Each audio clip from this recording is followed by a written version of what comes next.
Hi all. இன்றைக்கி குயிக்காக ஒரு வீடியோ பார்த்துருவோம். இது எதை பற்றி அப்படின்னா, உங்களுக்கு தம்ப்நெயில் பார்த்தாலே தெரிஞ்சிருக்கும். நீங்கள் எதை பற்றி உங்கள் ஆஃபீஸில் வந்து உங்கள் கொலீக்ஸ் கிட்ட, உங்கள் ஹெச்ஆர் கிட்டலாம் எதை பற்றி நீங்கள் டிஸ்கஸ் பண்ணவே கூடாது அப்படிங்கிறது தான். இப்போ நம்ம வந்து கொஞ்சம் லொட வாயாக இருந்தோம் அப்படின்னா, என்ன கேட்டாலுமே சில பேர் தெரியாமல் கூட சொல்லிடுவோம். இதெல்லாம் சொல்லக்கூடாதுங்கிறதே சில பேருக்கு அந்த நாலேஜ் இருக்காது இல்லையா? அந்த மாதிரி நம்ம சொல்லிடுவோம். ஆஸ் அ ஃப்ரெஷராகவும் சரி, ஒரு எக்ஸ்பீரியன்ஸ்டாகவும் சரி, இந்த விஷயத்தெலாம் நம்ம வந்து never ever we should not open our mouth to anyone. Okay, to anyone, even if they are very close friend in your office, or very close colleague, a very supportive colleague. If it is an HR, if it is a manager, no, you should not open your mouth regarding these points. Okay, so I'm going to share these points with you. Yeah, the first point is salary.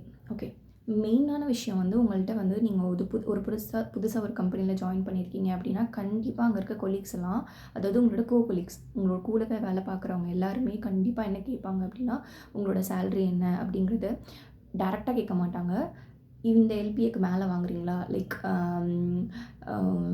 இப்போ வந்து ஒரு 5 LPA மேலே வாங்குறீங்களா, 6 LPA மேலே வாங்குறீங்களா, அந்த மாதிரி questions கேட்பாங்க. அப்படி நீங்கள் கேட்கும்போது நீங்கள் அதை ஆக்சுவலாக சொல்லவே கூடாது. நான் எப்படி சொல்கிறது, நான் டேரெக்டாக நான் இந்த பேக்கேஜ் தான் வாங்குகிறேன் அப்படின்னு சொல்லக்கூடாது. நீங்கள் எப்படி சொல்லலாம் அப்படின்னா, நான் போன கம்பெனியை விட இங்கே எனக்கு வந்து ஒரு 70% வந்து கூட இருக்குது, 80% கூட இருக்குது, அந்த மாதிரி தான் நீங்கள் சொல்லணும். டேரெக்டாக வந்து நீங்கள் அது ஆக்சுவலாக சொல்லணும்னு கூட அவசியம் கிடையாது. நீங்கள் டேரெக்டாகவே வந்து, இல்லை I'm happy with the package அப்படின்னு சொல்லி ஒரு it is a decent package and I'm happy with it அப்படின்னு நீங்கள் சொல்லிட்டு போயிடலாம், அவ்வளோதான். ஸோ நெக்ஸ்ட் வந்து உங்களோட ஃப்யூச்சர் பிளான்ஸ். இப்போ வந்து என்ன அப்படின்னா, இப்போ நீங்கள் ஒரு கம்பெனியில் ஒர்க் பண்ணிகிட்ருக்கீங்க, உங்களுக்கு அங்கே இருக்கிற என்விரான்மெண்ட் பிடிக்கல, இல்லை ஏதோ ஒரு ரீசன்னால், இல்லை வேறு எங்கேயோ ஜாப் கிடச்சிருச்சு, அதனால் நீங்கள் மாற போகிறீங்க அப்படின்னா, நீங்கள் வந்து எப்படி மாற போகிறீங்க, கன்ஃபார்மாக எனக்கு வேலை கிடச்சிருச்சு, நான் மாற போகிறேன் அப்படின்னா, நீங்கள் கண்டிப்பாக நோட்டீஸ் பீரியட் போட்டுட்டு சர்வை பண்ணிகிட்ருப்பீங்க, நோட்டீஸ் பீரியட். ஆனால் உங்களுக்கு அங்கே இருக்க என்விரான்மெண்ட் பிடிக்கல, ஏதோ ஒரு ரீசனுக்காக நீங்கள் வேறு கம்பெனிக்கு மாறணும்னு நினைக்கிறீங்க. பட் இன்னும் உங்களுக்கு வேலை கிடைக்கல, நீங்கள் இப்போ தான் வேலை தேடிட்டுருக்கீங்க, இன்னும் உங்களுக்கு வேலை கிடைக்கல. அதனால் நீங்கள் வந்து, நான் அந்த மாதிரி வேலை தேடிட்டுருக்கேன், நான் நோட்டீஸ் பீரியடில் இருக்க போகிறேன், நான் நோட்டீஸ் போட போகிறேன்னு வாயை நீங்கள் விடவே கூடாது. ஏன்னா நமக்கு தெரியாது வேலை கிடைக்குமா கிடைக்காதாங்கிறது நமக்கு ஆப்வியஸாக தெரியாது இல்லையா? ஸோ அதனால் இதை பற்றிலாம் நான் வந்து இங்கேருந்து ரிலீவ் ஆகலான் இருக்கேன், இன்னும் ஒரு 6 மந்த்ஸில் நான் ரிலீவ் ஆகலான் இருக்கேன், நான் வேறு வேலை தேட போகிறேன். இன்கேஸ் நீங்கள் 6 மந்த்ஸ்க்கு அப்புறம் உங்களுக்கு வேலை கிடைக்கலன்னு வச்சுக்கோங்களேன், உங்களை ஒரு மாதிரி நீங்கள் ரிலீவ் ஆகலை, உங்களுக்கு வேலை கிடைக்கல அப்படின்னு வச்சுக்கோங்களேன், உங்களை ஒரு மாதிரி எப்படின்னா, ஓ இவங்களுக்கு வந்து வேலை கிடைக்கல போல் அப்படிங்கிற மாதிரி உங்கள் மேலே வந்து ஒரு தாட் வந்துடும். ஓகே, எப்படியா இருந்தாலும் இங்கே தானே வந்தாகணும் அப்படிங்கிற மாதிரி. அதுக்கப்புறம் உங்களுக்கு கிடைக்கிற ஹைக்கு இதெல்லாம் எதுவுமே கிடைக்காம போயிடும். ஸோ அதனால் இதை பற்றி never discuss about this. And your relationship. நீங்கள் ஏதோ ஒரு ரிலேஷன்ஷிப்பில் இருக்கீங்க அப்படின்னா, அந்த ரிலேஷன்ஷிப் பற்றி நீங்கள் உங்கள் ஆஃபீஸில் யார்கிட்டையுமே சொல்லணுங்கிற அவசியமே கிடையாது. லைக் நீங்கள் டிப்ரெஸ்டாகவும் இருக்கீங்க, இல்லை அந்த ரிலேஷன்ஷிப்னால ரொம்ப ஹாப்பியாக இருக்கீங்க அப்படின்னா, லைக் நீங்கள் ஒரு மேரேஜ் அப்படிங்கிற ஒரு பாயிண்ட்க்கு போகிற வரைக்குமே நீங்கள் அந்த ரிலேஷன்ஷிப் பற்றி யார்கிட்டையுமே ஷேர் பண்ணாதீங்க. இது தேவையில்லாத ஒரு கான்சிக்வன்ஸ் ஆகும். நாளைக்கு வந்து நீங்கள் ஏதாவது ஒர்க் பண்ணல அப்படின்னா, அது ஒரு நக்கல். டேரெக்டாக மூஞ்சிக்கு நேரம் யாரும் சொல்ல மாட்டாங்க. உங்கள் கான்ட்ரிபியூஷன் கொஞ்சம் கம்மியாக இருக்குது, ஒரு சில டைப்பில் நீங்கள் கொஞ்சம் லோவாக இருக்கீங்க, அந்த மாதிரிலாம் இருந்துச்சு அப்படின்னா, அது எப்படி ஒரு பாயிண்ட்டாக கொண்டு போவாங்க அப்படின்னா, அவங்க ரிலேஷன்ஷிப்பில் இருக்கிற பிரச்சனையை சால்வ் பண்ணுறதுக்கே டைம் இல்லை, இது எங்கே பண்ண போகிறாங்க, அந்த மாதிரியான தாட்ஸ், அந்த மாதிரியான எப்படி சொல்கிறது, கான்வர்சேஷன்லாம் சும்மா காசிப் மாதிரி ஆஃபீஸ்க்குள்ளே போயிட்டுருக்கோம். So never share about any kind of relationship with your colleagues. Okay, then the same point, உங்களுக்கு ஏதாவது ஒரு ஃபேமிலி இஷ்யூ இருக்குது, அதனால் நீங்கள் கொஞ்சம் டிப்ரெஸ்டாக இருக்கீங்க அப்படின்னா, அதெல்லாம் போய் நீங்கள் யார்கிட்டையுமே ஷேர் பண்ணாதீங்க. ஏன்னா they are not going to help you. அவங்க வந்து உங்களுக்கு வந்து ஒரு சொல்யூஷன் தரப்போகிறது கிடையாது, உங்களுக்கு கூட நிற்க போகிறது கிடையாது, சால்வ் பண்ண போகிறது கிடையாது. நீங்கள் தான் உங்கள் பிரச்சனையை சால்வ் பண்ண போகிறீங்க. Then why the hell we should tell that to our colleague. Okay, அதனால் நீங்கள் வந்து ஃபேமிலி இஷ்யூஸ் பற்றிலாம் நீங்கள் வந்து யார்கிட்டையும் டிஸ்கஸ் பண்ணாதீங்க. உங்கள் ரிலேஷன்ஷிப்ஸ் பற்றி, பாஸ்ட் ரிலேஷன்ஷிப்ஸ் பற்றி, நீங்கள் உங்களுக்கு ஃப்யூச்சரில் உங்களுக்கு வந்து ரிலேஷன்ஷிப் மேலே என்ன ஒரு தாட் இருக்குது, உங்களோட மைண்ட் செட் எப்படி இருக்குது, அந்த மாதிரிலாம் நீங்கள் எதையுமே நீங்கள் ஷேர் பண்ணவே பண்ணாதீங்க. ரொம்ப சில்லியாக இருக்கும். தென் ஓகே, இப்போ உங்களுக்கு ஒரு கொலீக்கும் ஆகவே இல்லைன்னு வச்சுக்கோங்களேன். அதை போய் இன்னொருத்தவங்க கிட்ட தயவு செய்து சொல்லாதீங்க. சொன்னீங்கன்னா கண்டிப்பாக உங்களுக்கு தான் பேக் ஃபயர் ஆகும்.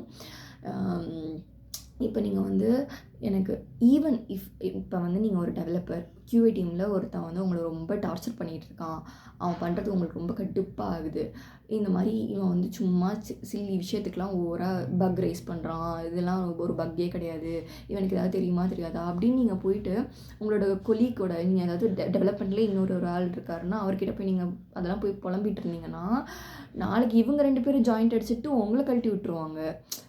எப்படி சொல்கிறது, இவங்க இப்படி பேசுனாங்கன்ற மாதிரியான அதெல்லாம் வந்து காட்டுத்தீ மாதிரி ஆஃபீஸ்க்குள்ளே வந்து பரவாயிடும். ஸோ அதனால் தயவுசெய்து உங்களுக்கு ஒரு மேனேஜர் மேலேயாவே இருக்கட்டும். இப்போ வந்து நிறைய பேருக்கு வந்து மேனேஜர் மேலே தான் வந்து நிறைய காண்டு இருக்கும். அதை பற்றி நான் போய் என்னோடய கொலீக்கு ரொம்ப எனக்கு க்ளோஸ் ஃப்ரெண்டு இவன்கிட்ட நான் சொன்னால் வந்து எதுவுமே வந்து வெளியில் போகாது அப்படின்னு நினச்சி நீங்கள் சொல்லுவீங்க. நம்பவே முடியாது. நாளைக்கு ஏதாவது அவன் வாயை விட்டு வேற எங்கேயாவது போய் சொல்லிட்டான்னு வச்சுக்கோங்களேன், அவ்வளோதான், முடிஞ்சு போச்சு. அது கடைசியில் மேனேஜர் காதுக்கே போயிடும். மேனேஜர் காதுக்கு போயிட்டால் அவர் வந்து உங்களோட டேரெக்டாலாம் ஒன்றும் கேட்க மாட்டார், உங்கள் ஹைக்கில் கையை வச்சுட்டு போயிட்டே இருப்பார், அவ்வளோதான். ஸோ இந்த மாதிரியான விஷயத்தெலாம் வந்து ஷேர் பண்ணாதீங்க. தென் ஓகே, உங்களோட ரிலீஜியஸ் பற்றி, நீங்கள் ரிலீஜியஸ் மேலே என்ன நம்பிக்கை வச்சுருக்கீங்க, எந்த பாலிட்டிக்ஸு, நீங்கள் என்ன எப்படி சொல்கிறது, உங்களோட காஸ்ட், இந்த மாதிரிலாம் வேறு எதாவது கேட்டாங்க, மோஸ்ட்லி கேட்க மாட்டாங்க. ஏதாவது ஒரு கான்ட்ரோவர்ஷியலான விஷயத்தை பற்றி யாராவது எதுவும் கேட்டாங்கன்னா அப்படியே அங்கேருந்து நைஸாக விலகி வந்துடுங்க. கான்ட்ரோவர்ஷியல்னால் உங்களுக்கு புரியுதில்ல நான் என்ன சொல்ல வரேன்னு. கொஞ்சம் சிக்கலான ஏதாவது கொஷின்ஸ், இதை வந்து பொது இடத்துல டிஸ்கஸ் பண்ணக்கூடாதுன்னு ஒரு சில விஷயம்லாம் இருக்கும்ல, அந்த மாதிரி ஏதாவது கேட்டாங்க அப்படின்னா அந்த இடத்த விட்டு அப்படியே நைஸாக விலகி வந்துடுங்க. அதெல்லாம் நீங்கள் சொல்லவே கூடாது. தென் இது ஒரு முக்கியமான பாயிண்ட்டு. இந்த கம்பெனியை பற்றி, இப்போ நான் கரண்ட்டில் இருக்கிற கம்பெனியை பற்றி நான் புகழ்ந்து பேசணுங்கிறதுக்காக பழைய கம்பெனியை வந்து ரொம்ப கேவலமாக பேசுவோம் நம்ம ஆளுங்க. அதெல்லாம் பண்ணவே கூடாது. அப்படி பண்ணிங்கன்னா ஐயோ இவன் நம்ம கம்பெனியை பற்றி நல்லா புகழ்ந்து பேசுகிறான்னு நினைக்க மாட்டாங்க. முன்னாடி இருந்த கம்பெனியில் இவ்வளோ கேவலமாக பேசுகிறான், அப்போ அடுத்த கம்பெனிக்கு போகும்போது நம்ம கம்பெனி இவ்வளோ கேவலமாக தானே பேசுவான். அப்படின்னா உங்கள் மேலே இருக்கிற உங்கள் மேலே ஒரு தப்பான தாட்டை தான் கொண்டு வருமே தவிர, நீங்கள் இந்த கம்பெனி எனக்கு ரொம்ப பிடிச்சிருக்குப்பா, சூப்பராக இருக்குது, இந்த மாதிரிலாம் என் பழைய கம்பெனி இல்லை அப்படிலாம் போய் சொன்னீங்க அப்படின்னா அது உங்களுக்கு தான் வந்து கெட்ட பேரை கொண்டு வரும். ஸோ அதனால் வந்து அங்கேயே நீங்கள் வந்து எப்படி சொல்கிறது, நீங்கள் வந்து உங்களோட ஃபுல் எஃபர்ட்ஸ் போட்டு ஒர்க் பண்ண, நான் எனக்கு என்னால் எவ்வளோ முடியுமோ என்னோடய இன்புட் எல்லாத்தையுமே நான் என்னோடய பழைய கம்பெனிக்கு கொடுத்தேன், இந்த கம்பெனிக்கும் நான் கொடுத்துட்ருக்கேன். இங்கே நான் என்ன க்ரோத் பார்க்குறேன் அப்படின்னா அங்கே இருந்ததை விட இங்கே நான் நிறைய கற்றுக்குறேன். இல்லை வந்துட்டு எப்படி சொல்கிறது, இங்கே இருக்க கல்ச்சர் எனக்கு பிடிச்சிருக்கு, என்விரான்மெண்ட் நல்லா இருக்குது, ஸோ ப்ராஜெக்ட்ஸ் வந்து இங்கே இன்னும் கொஞ்சம் பெட்டராக பண்ணுறீங்க, இந்த மாதிரி வேணால் நீங்கள் புகழ்கிறதா இருந்தால் புகழலாம். மற்றபடி வந்து என் பழைய கம்பெனிலாம் ஓனர்லாம் இருக்கான் பாருங்கள், மேனேஜர்லாம் இருக்கான் பாருங்கள், ஐயோ இங்கே இருக்க மேனேஜர்லாம் எவ்வளோ பரவாயில்ல அப்படின்லாம் நீங்கள் சொன்னீங்க அப்படின்னா கண்டிப்பாக வந்து உங்கள் மேலே தான் தப்பான தாட் வரும். ஸோ அதனால் இதெல்லாம் சொல்லக்கூடாது. தென்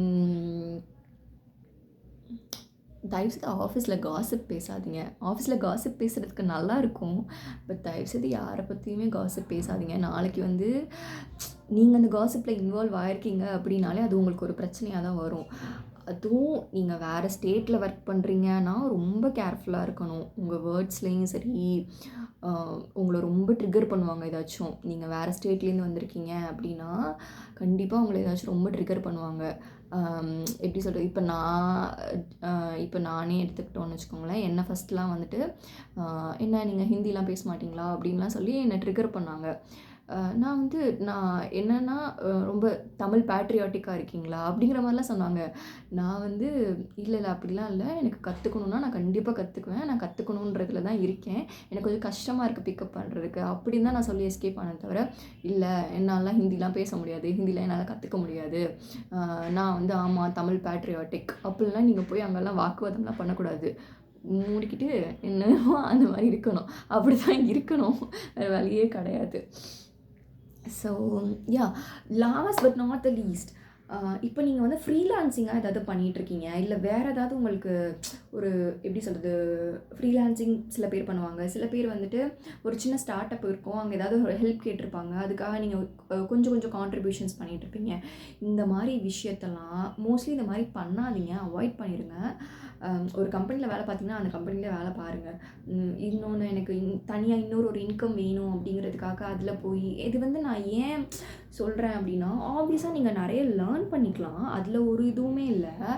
பட் ஆனால் வந்து உங்களுக்கு தேவையில்லாத ஸ்ட்ரெஸ், நீங்கள் ஏற்கனவே 9 to 5 ஒர்க் பண்ணிகிட்ருப்பீங்க, அதுலேயே உங்களுக்கு பல பிரச்சனை இருக்கும்.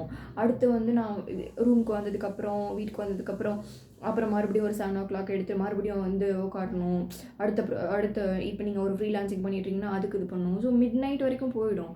ஸோ தயவுசெய்து அந்த மாதிரி இல்லாமல் ஒரு பீஸ்ஃபுல்லான ஸ்டேட்டில் இருக்க பாருங்கள். இது நான் ப்ரிஃபர் பண்ணுவேன். ஏன்னா எனக்கு கொஞ்சம் பீஸ்ஃபுல்லாக இருக்கிறது தான் பிடிக்கும். எனக்கு ரொம்ப போட்டு எல்லாத்தையும் எடுத்து என் தலையில் போட்டுட்டு அப்படியே ரொம்ப அப்படி இருக்கிறது எனக்கு பிடிக்காது. எனக்கு வந்து என்ன வருதோ, என்ன இன்கம் எனக்கு வருதோ அது ஓகே, அதில் நான் வந்து பீஸ்ஃபுல்லாக இருக்கேன், இதுதான், அப்படி தான் இருக்கணும்.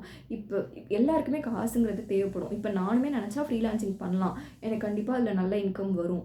நான் ஏன் பண்ண மாட்டேங்கிறேன்னா, எனக்கு வந்து என்னோட பீஸ் கெட்டு போயிடுமோ, கடைசியில் எண்ட் ஆஃப் த டே நான் பயங்கரமாக சம்பாரிச்சிட்டு எனக்கு நான் கொஞ்சம் நிம்மதியாக இல்லை அப்படிங்கிறதுனா அது எனக்கு கொஞ்சம் கஷ்டமாக இருக்கும் இல்லையா?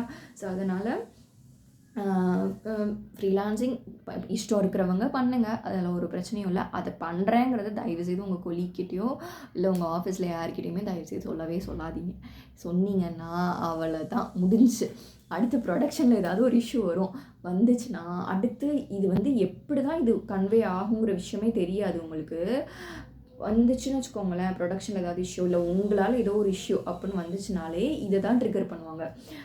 அவருக்கு வந்து இந்த ப்ராஜெக்ட் மட்டுமா இருக்குது, அவருக்கு அந்த பல ப்ராஜெக்ட் இருக்குது பண்ணுறதுக்கு, அவர் என்ன நம்ம கம்பெனியில் மட்டுமா ஒர்க் பண்ணுறாரு அப்படின்னு.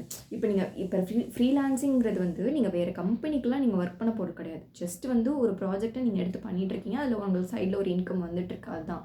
இருந்தாலுமே இந்த விஷயத்த ரொம்ப சென்சிட்டிவான விஷயம் இது, இதை பற்றி நீங்கள் எதுவுமே ஷேர் பண்ணவே கூடாது. ஸோ இதெல்லாம் தான் நீங்கள் முக்கியமாக ஒரு 10 பாயிண்ட்ஸ் கிட்ட சொல்லியிருக்கேன்னு நினைக்கிறேன், எனக்கு எக்ஸாக்டாக தெரியல. இதெல்லாம் முக்கியமாக நீங்கள் வந்து யார்கிட்டையுமே ஷேர் பண்ணக்கூடாது. என்னை கேட்டால் ஆஃபீஸ் போகிறீங்களா, போங்க, கப்பு சிப்புன்னு வேலையை பாருங்கள், ஜாலியாக பேசுங்க. உங்கள் கொலீக்லாம் செம்மையாக இருப்பாங்க.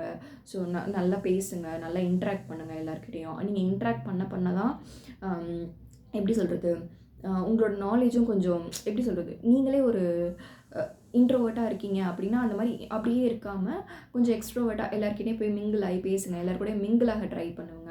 அப்போ தான் வந்து எல்லாருக்கூடையும் நீங்கள் மிங்கிள் ஆனீங்கன்னா தான் வந்து உங்களுக்கே ஒரு கொஞ்சம் ஜாலியாக இருக்கும். அதை விட்டுட்டு கொஞ்சம் தனியாகவே இருந்தீங்க அப்படின்னா, ஐயோ அப்படின்ட்டு தனியாகவே இருந்தீங்கன்னா ஒன்றும் பண்ண முடியாது. ஸோ ஜாலியாக பேசுங்க, ஜாலியாக இருங்க, நல்லா வேலை செய்யுங்க, கப்பு சிப்புன்னு வாயை மூட்டிட்டு வீட்டுக்கு வந்துடுங்க. அதை தாண்டி எதை பற்றியுமே ஷேர் பண்ணாதீங்க, எதுவுமே ஷேர் பண்ணாதீங்க. உங்கள் பர்சனல் லைஃபாக இருக்கட்டும், உங்களோட ப்ரொஃபஷ்னலில் அடுத்த லெவலாக இருக்கட்டும், உங்கள் சேலரியாக இருக்கட்டும், வேறு ஏதாவது இஷ்யூவாக இருக்கட்டும், லைக் நீங்கள் எங்கே ஸ்டே பண்ணியிருக்கீங்க, இந்த மாதிரியான விஷயத்தெலாம் கொலீக்கிட்ட கூட ஷேர் பண்ணாதீங்க. ஏன்னா இப்போ வந்து ஆப்வியஸாக எல்லாருமே வந்து என்ன பண்ணுவாங்க, இப்போ வெளியூரில் வேலை செய்கிறவங்க என்ன பண்ணுவாங்கன்னா, ஆஃபீஸ்கிட்டேயே தான் பிஜியோ இல்லை ரூமோ பார்த்து நம்ம இருப்போம் இல்லையா?